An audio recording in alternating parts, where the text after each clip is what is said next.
Kali ini saya akan review sebuah film yang recommended banget, apalagi kalau kalian emang suka drama atau film Korea. Nah, film ini juga lumayan booming di kalangan netizen-netizen yang memang mereka pencinta Korea. Nah, apalagi kalau bukan The Call ya.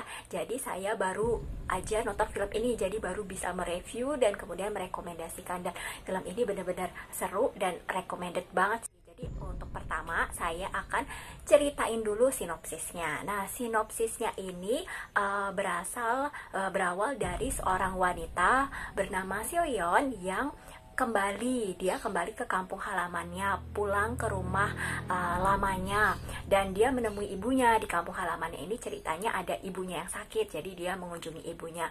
Nah, dia ke kampung halamannya, ke rumah lamanya, dan ternyata menemukan sebuah telepon lawas atau telepon tua. Nah, telepon lawas atau telepon tua ini nih anehnya selalu berdering dan selalu menghubungi dia, tapi dia sangka awalnya telepon itu salah sambung, tapi ternyata telepon itu adalah teleportasi atau time travel dari 20 tahun yang lalu, yakni telepon itu ternyata berasal dari tahun seorang wanita di tahun 1999, yang mana sebelumnya menempati rumah yang dia tempati sekarang gitu. Nah, anehnya nih fantasi film ini jadi antara tahun 1999 dan dia di masa sekarang yang tahun 20 tahun kemudian, yakni 2019 ini, mereka ini saling terkait dan saling bergantung satu sama lain. Mereka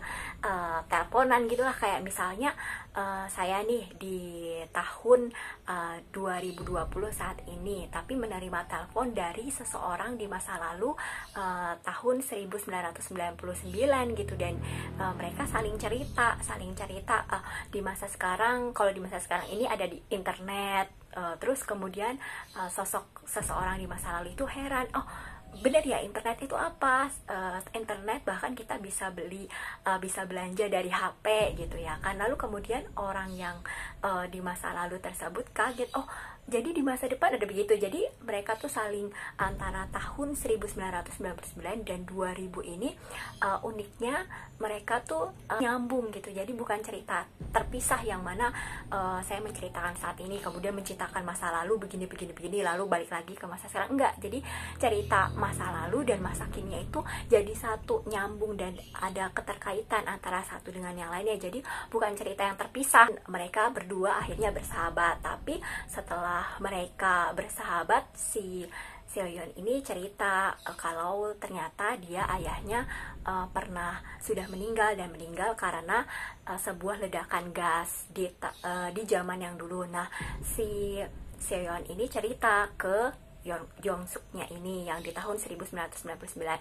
Lalu si Yongsuknya ini ingin membantu Seoyeon. Untuk itu dia mencegah terjadinya ledakan gas itu sehingga bisa menyelamatkan ayahnya, dan ayahnya hidup lagi. Dan ternyata itu pun tiba-tiba berefek pada masa depannya Seoyeon. Tiba-tiba masa depan Seoyeon pun langsung jadi berubah, jadi kayak berubah kayak Cinderella begitu.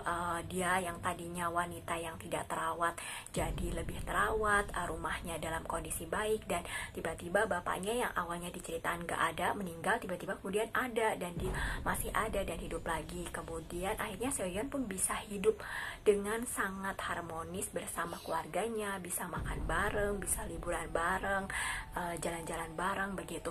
Sementara Yongsuk justru berada dalam kondisi yang berbeda. Yongsuk ini hidup dengan ibu tirinya yang mana suka menyiksa dia, suka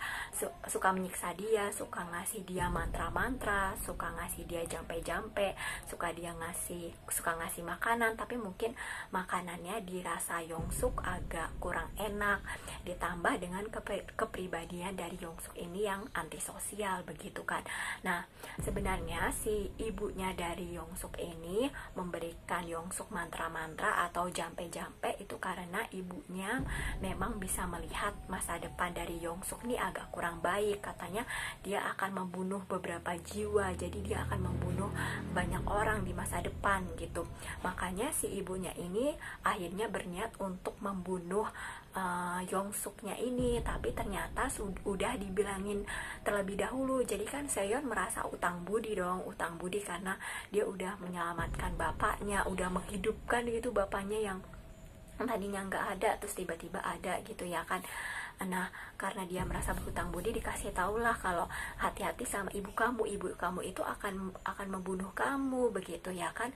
Kamu harus hati-hati. Nah, karena dibilangin itu, dia akhirnya bisa mencegah si ibunya Yongsuk membunuh dirinya gitu, dan dia yang melihat sendiri gitu kalau ibunya mau membunuh dia, dan itu yang menjadikan Yongsuk marah banget begitu. Kenapa ibu aku walaupun ibu tiri gitu ya akan membunuhku sendiri gitu. Akhirnya itu yang membuat dia marah dan membuat dia berani untuk malah membunuh ibunya sendiri gitu. Dan ternyata setelah membunuh ibunya itu dia ada kepuasan batin tersendiri, ada yang tadinya mungkin dia merasa nggak bebas hidupnya, terus sekarang mungkin jadi bebas tanpa ibunya gitu. Dan justru awal dia membunuh ibunya itu membuat dia bersemangat, membuat dia menjadi jauh lebih berani dan mengekspresikan diri. Dan ketika dia nggak suka sama orang, dia nggak sungkan-sungkan untuk menghabisi nyawa orang tersebut lah.